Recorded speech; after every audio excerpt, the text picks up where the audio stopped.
Welcome back to my channel. আশা করি সবাই ভালো আছো, সুস্থ আছো, অ্যাজ অলওয়েজ খুব খুব খুব আনন্দে আছো। তো আজকে ডেলি ব্লগ না, আজকে তোমাদের সাথে একটা সুন্দর জিনিস যেমন আমি মাঝে মাঝে শেয়ার করি তেমনই করতে এসেছি।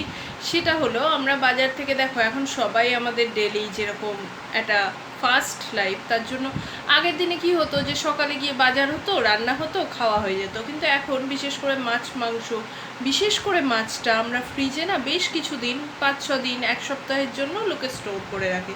কিন্তু এই স্টোর করার একটা পার্টিকুলার ওয়ে আছে। আমি অনেককে দেখেছি বাজার থেকে কিনে এনে সেই প্লাস্টিকটাও ফেলে না, সেই সময়তে মাছটা ঢুকিয়ে রেখে যায়। সিরিয়াসলি এরকম হয়, আমি দেখেছি। কিন্তু ইটস নট দ্য ওয়ে। এটাকে সুন্দরভাবে রাখা উচিত। এটা যেমন হয় ভালো থাকে তো জিনিসটা ছেড়েই দাও। ইটস ভেরি আনহাইজিনিক টু মানে ইউজ লাইক দিস। তো সেরকমভাবে কখনোই ইউজ করা উচিত না। কোভিডের জন্য আমরা হাইজিন ইস্যু নিয়ে এখন সবাই খুব সচেতন হয়েছি, কিন্তু শুধু তো কোভিড নয় না, অনেক বড় বড় রোগ আমাদের আছে বিদ্যমান এবং থাকবেও। তো সেইগুলোর জন্য আমাদের একটু হাইজিন কনসিয়াস হওয়া উচিত। তো কিভাবে আমরা মাছগুলো রাখতে পারি চলো তোমাদের সাথে আজকে সেটা শেয়ার করছি। এই যে দেখো, এটা আমার কাছে বোয়াল মাছ, তবে এটা নেসেসারি না কি মাছ সেইগুলোকে খুব ভালো। আর ওদিকে দেখতে পাচ্ছ আমার একটু কাতলা মাছের ডিম আছে, ডিমের সাথে একটা কাতলা মাছের পিস ওটা ফ্রিতে দিয়েছিল আমাদেরকে, তাই ওটা রাখা আছে। যাই হোক, সেটা তো ইস্যু না। আজকে আমি মেনলি দেখাতে এসেছি যে কীভাবে আমাদের মাছ স্টোর করা উচিত। এখন আমি তোমাদেরকে একটা কন্টেনারে করে দেখছি, কারণ আমার এখানে স্পেসের একটু প্রবলেম। এটাকে আমি পরে ফাইনাল হওয়ার পর যেটা করব সেটা আমি বলে দেবো। এখানে মাছগুলো দেখছো আমি খুব ভালোভাবে ধুয়ে নিয়েছি, পরিষ্কার করে, কিচ্ছু আর নেই। আর মাছের মধ্যে যেগুলো দেখছো একটু বোয়াল মাছটা হালকা ডিম হয়েছিল, তো সেগুলোই। তো এগুলোর ওপরে আমি প্রথমে একটু বেশি করে হলুদ ছিটিয়ে দেবো, মানে যতটা দরকার। এগুলো আগের দিনে করতো, দেখবে যখন ফ্রিজের ইউজ অত ছিল না, যদি মনে করে দেখো, যে লবণ হলুদ ছটিয়ে রেখে দিত, অনেকে আবার শ্যালো ফ্রাই করে রেখে দিত 2-3 দিন।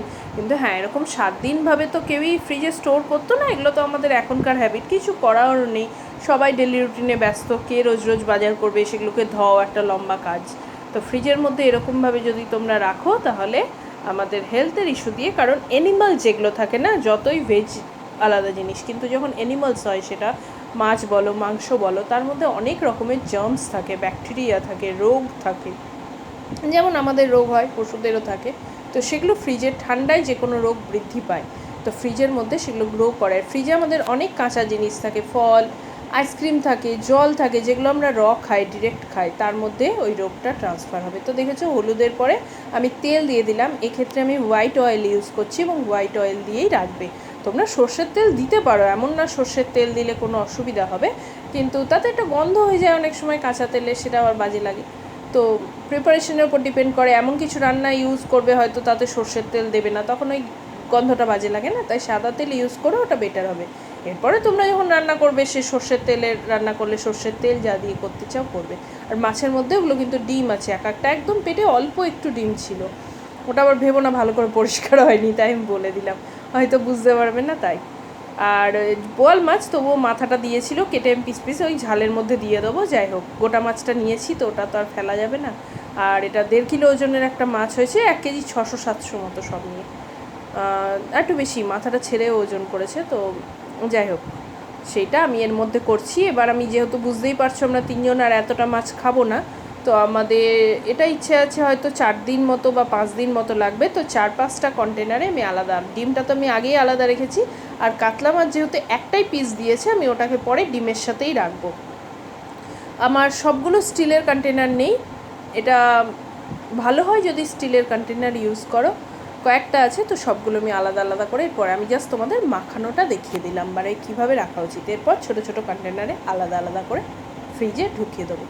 দেখলে তো, এইটাই কথা। যেহেতু মাছগুলোকে আমরা সুন্দরভাবে একটু পরিষ্কার করতে হবে। আমরা এখানে মাছ কাটা অবস্থায় পাই, তাই কাটিয়ে নিয়ে আসা হয়। যদি বাড়িতে তোমাদের গোটা মাছ আনতে হয়, তো ভালো করে কেটে যেভাবে কাটতে চাইছো সেরকমভাবে আঁশগুলো পরিষ্কারভাবে ধুয়ে, নোংরাগুলো বাদ দিয়ে, এবং তেল পটকা অনেকেই খায়, আমি রেকমেন্ড করবো, ইটস ভেরি আনহাইজিনিক, প্লিজ খেও না। মাছের ডিম খাওয়া যায়, কিন্তু তেল পটকা না, এটা খাওয়া উচিত না।